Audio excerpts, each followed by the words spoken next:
কার কার জীবনে এমন ঘটেছে যে চাকরির লাইফে চাকরি লেট করে যাওয়ার কারণে চাকরি থেকে বের করে দেওয়া হয়েছে বা বসের গালাগালি শুনতে হয়েছে। তো ডিউটি টাইম 8টা, স্টাফ যখন এখন 8টা বাজে আসে নাই, তো বসে বারবার দেখতেছে যেহেতু কাজের অনেকগুলো অর্ডার আছে। তো স্টাফ যখন আসে তখন 8:30, বাকিটা আপনারা ভিডিওতে দেখেন। সালাম আলাইকুম। ওয়ালাইকুম আসসালাম। এখন কয়টা বাজে আপনার? কয়টা বাজে আইছেন আপনি? প্রতিদিন যদি লেট করেন ডিউটিতে আসতে, তাহলে আপনার কেমনে কাজে রাখবো? আপনার পর্যন্ত আপনার আমি 3 দিন ওয়ার্নিং দিছি যে টাইম মতো ডিউটিতে আসেন, টাইম মতো ডিউটিতে আসেন। আসলে স্যার ওই ওষুধ খাইছি তো, ওই ওষুধ খাওয়ার কারণে ওই ঘুম চলে আসছে, মানে বলতে পারবো না আর কি, এই জন্য আর কি লেট হয়ে গেছে।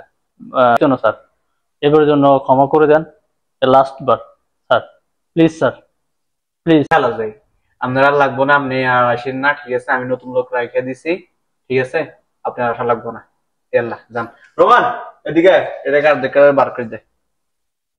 স্যার আপনি যদি আমার এখন বাইর করে দেন স্যার, তাহলে স্যার আমি তো না খাই থাকতে হইব, বাড়িতে টাকা পাঠাইতে পারবো না স্যার। স্যার এবারের জন্য স্যার আমার ক্ষমা করে দেন স্যার, প্লিজ স্যার।